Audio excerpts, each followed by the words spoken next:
Est-ce que vous avez une stratégie pour utiliser l'effet de levier de façon intelligente ou est-ce que vous y allez à peu près? Tu sais, comment vous faites pour tracer la ligne entre ne pas utiliser le crédit et utiliser le crédit pour l'effet de levier, pour l'investissement? Si vous n'avez pas de stratégie concrète en ce moment pour faire cela, l'épisode d'aujourd'hui va vous intéresser parce que je vous dévoile ma stratégie pour utiliser l'effet de levier intelligemment. Vous écoutez Indépendance financière et hypothèque, où l'endettement est à éviter, l'épargne est à l'honneur et où la maison complètement payée remplace la voiture de luxe comme symbole de richesse. Je suis Frédéric Lacharité, courtier hypothécaire à Montréal et au Québec. Je veux vous aider à prendre le contrôle de vos finances, à transformer votre vie. Je vous transmets ma formule pour atteindre l'indépendance financière.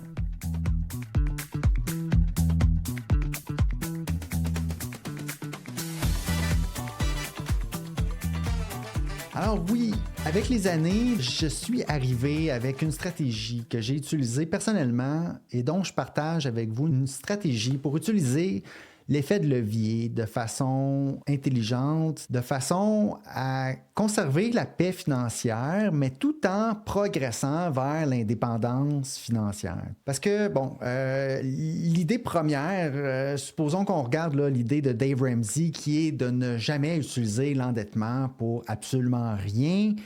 Ça peut être bon pour nous. En passant, là, cette stratégie-là, elle peut être bonne pour nous, OK? Il n'y a aucun mal à ça. Si nous, notre objectif, c'est de ne jamais utiliser l'endettement parce que c'est ce qui nous convient personnellement, tant mieux. Moi, je vous encourage même à continuer dans ce sens-là.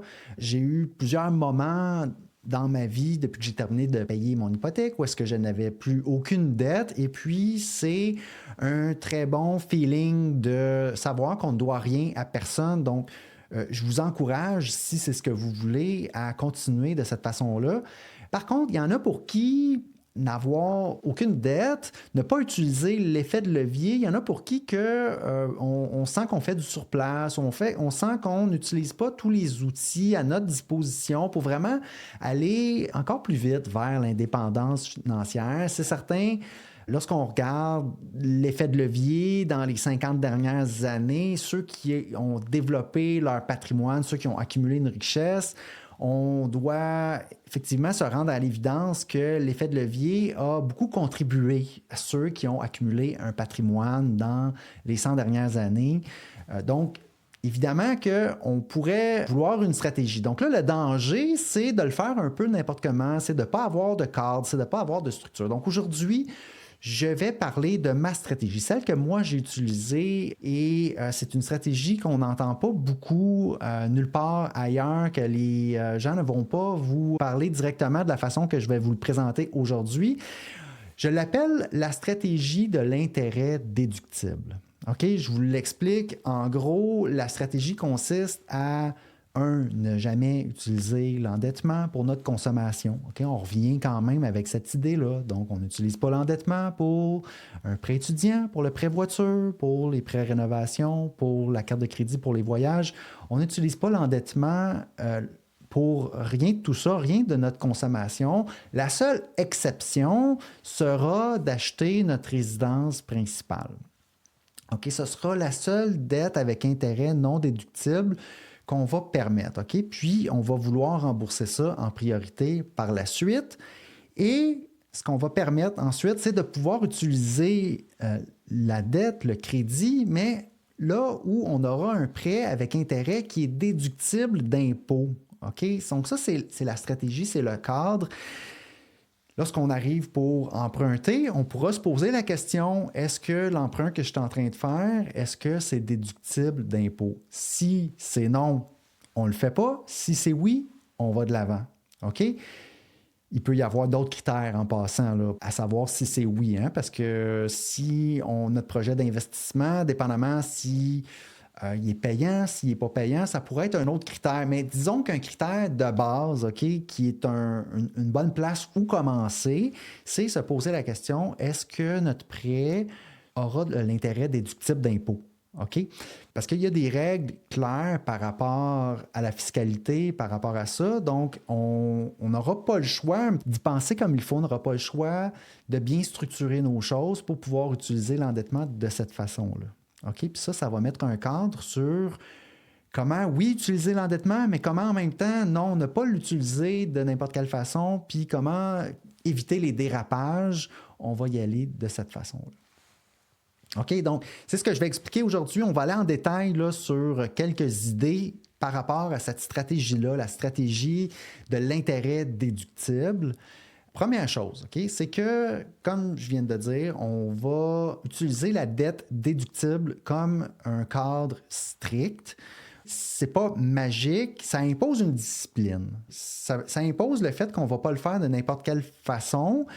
La dette doit être isolée, ça doit être une tranche séparée, il ne doit pas y avoir de contamination, il doit exister une trace claire vers l'investissement qui correspond, pour être capable de ensuite demander les déductions fiscales. L'investissement aussi doit être éligible fiscalement. Donc, ce n'est pas tous les investissements qui sont éligibles. Il faut savoir, donc il faut s'informer, il faut s'assurer que ce dans quoi on investit, c'est éligible fiscalement. Et puis, ça met un cadre, ça met des limites et puis ça va dicter. Ça peut pas être une marge pour consommer, ça peut pas être, exemple, je vais éviter de prendre dans mes placements pour payer ma voiture. Tu sais, ça rentre pas parce que lorsqu'on va emprunter pour la voiture, c'est non déductible, donc c'est non.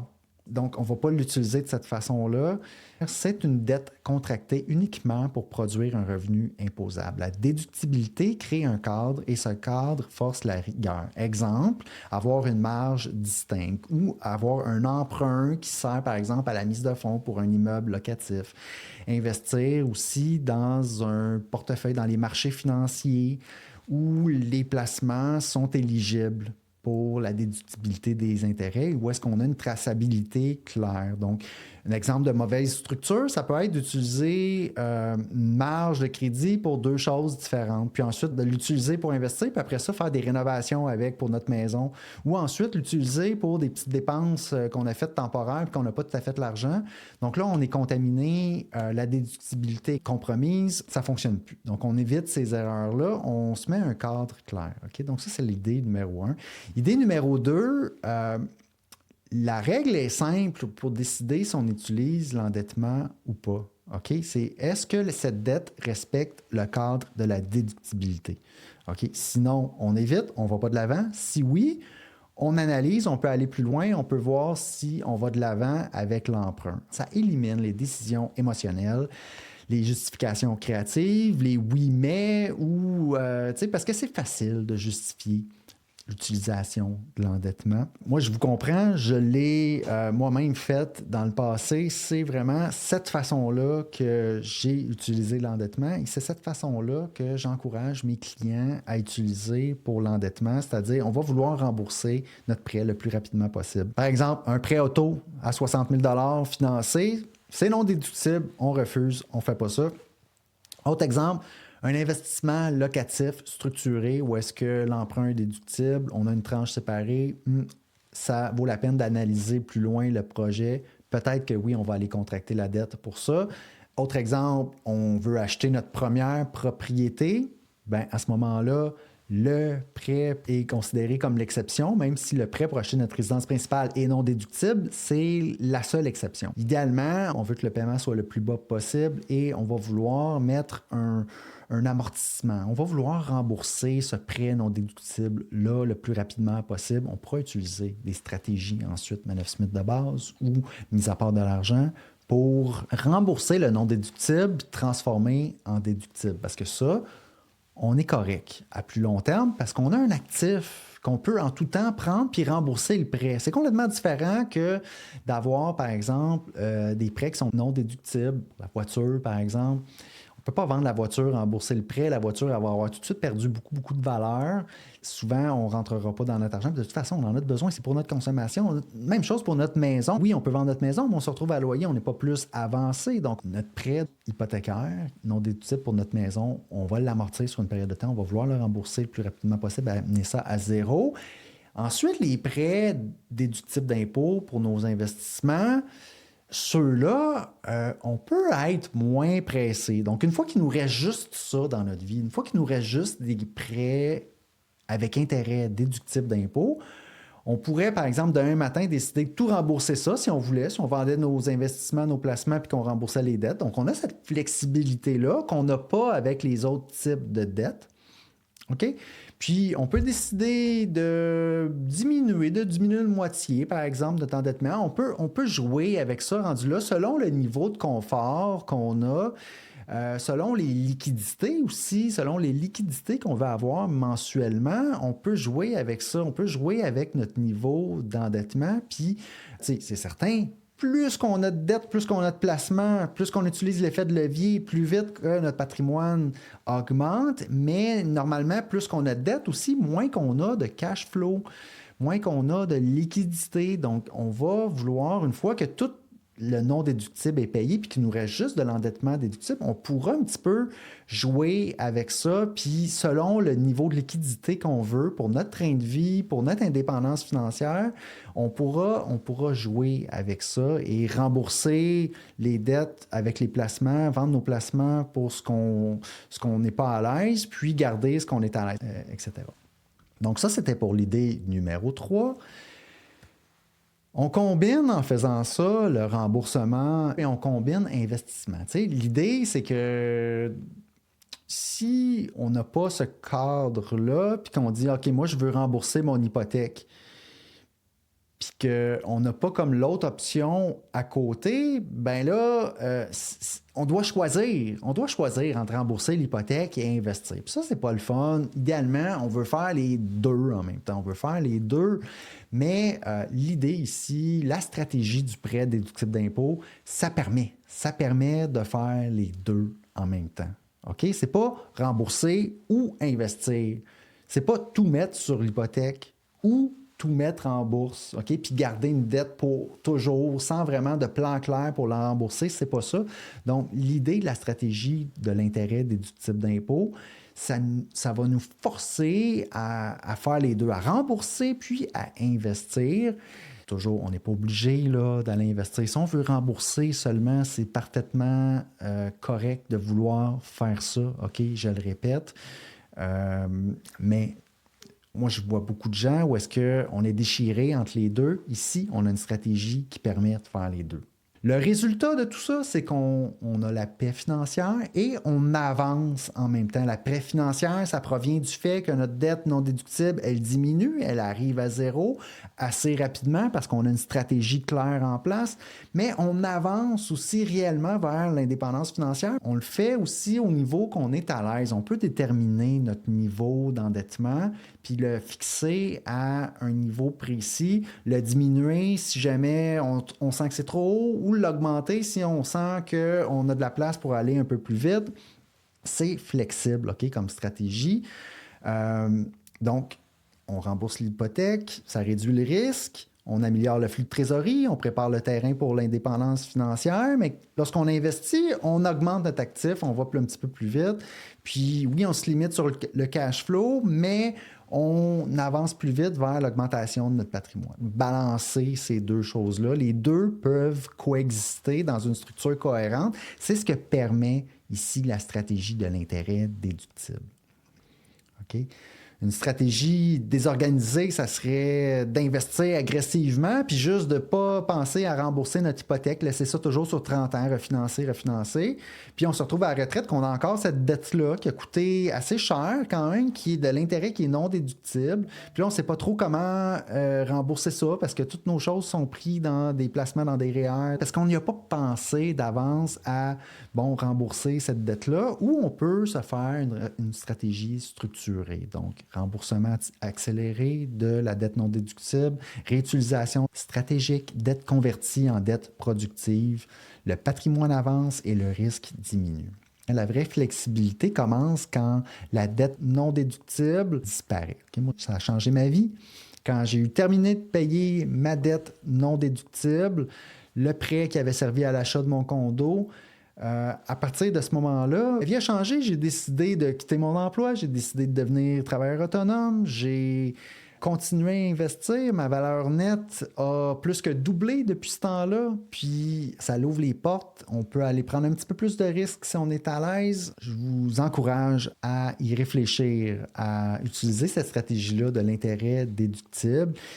Si vous avez besoin d'accompagnement, de conseils, de quelqu'un qui l'a déjà fait, je vous encourage à m'appeler, à utiliser mes services de courtage hypothécaire. La façon que ça fonctionne, moi, c'est on fait une transaction ensemble, puis j'offre l'accompagnement, les conseils. Je suis comme un coach en finances personnelles, dans le fond, qui pourrait charger des milliers de dollars pour faire des consultations. Puis je sais qu'il y en a d'autres qui le font. Tu sais, une fois que les gens ont eu un certain succès avec leurs finances personnelles ou en affaires, ils vont se reconvertir en coach, puis les gens payent des milliers de dollars pour ça. Moi, c'est gratuit. Vous pouvez avoir les consultations que vous voulez lorsque vous prenez votre hypothèque avec moi. Puis ça tombe bien parce que je me spécialise là, dans la déductibilité de l'intérêt. Je suis professionnel accrédité Manœuvre Smith. Donc, j'ai accès à tout un réseau de professionnels qui ne font que ça, ces stratégies fiscales-là, Manœuvre Smith, MAPA, MAPAL. Le conseil, l'accompagnement vient gratuitement lorsque vous décidez que je suis votre courtier hypothécaire puis que vous prenez vos hypothèques à travers mes services. Vous avez évidemment d'excellents taux d'intérêt, de conditions. On va aller chercher la bonne hypothèque aussi. Surtout, on va aller chercher la bonne structure. Puis on a surtout, ce qui vaut très cher, c'est le conseil qui va en mettant en place votre stratégie. OK? Il y a certains courtiers hypothécaires ailleurs dans le Canada qui vont charger des milliers de dollars là, à leurs clients. Ils vont recevoir une commission lorsqu'ils vont faire l'hypothèque, puis en plus, ils vont charger 3, 4, 5 000 dollars pour l'accompagnement, de mettre en place une MAPAL, une manœuvre de Smith de base. Moi, ici, il n'y a rien de ça. J'ai la commission du prêteur, puis l'accompagnement, les conseils, c'est gratuit. On fait tout ça ensuite. C'est inclus. Donc, tu sais, honnêtement, c'est un super deal, là. En plus d'avoir le coaching vers l'indépendance financière aussi de quelqu'un qui est passé par là. Hein? Au lieu d'aller voir un conseiller dans une banque qui n'a pas 1 000 $ de côté dans son compte, puis qui commence dans la vie, puis qui va essayer de vous vendre des produits, moi, c'est pas le cas. Là. Je ne veux pas rien vous vendre de particulier. J'ai pas besoin de ça. Moi, je fais ça pour aider. Oui, j'ai une commission parce qu'en bout de ligne, quand je fais une transaction hypothécaire, quand je fais des consultations, j'y mets du temps. Donc, c'est quand même un travail pour moi rémunéré, mais je le fais vraiment dans le but d'aider. Donc, quand je fais une hypothèque, là, je fais une hypothèque comme si je faisais l'hypothèque à quelqu'un dans ma famille, OK? Je prends vraiment à cœur chaque transaction hypothécaire. Je veux m'assurer que la personne va s'en aller vers rembourser son prêt qui est non déductible d'impôt, va payer le moins d'intérêt possible, va aller chercher les remises en argent, va avoir un plan qui fait du sens et en bout de ligne, la personne qui fait affaire avec moi utilise mes services, définitivement a les conseils et l'accompagnement en place pour s'enrichir. OK? On va aller chercher des centaines, des milliers de dollars en utilisant mes services de cette façon-là.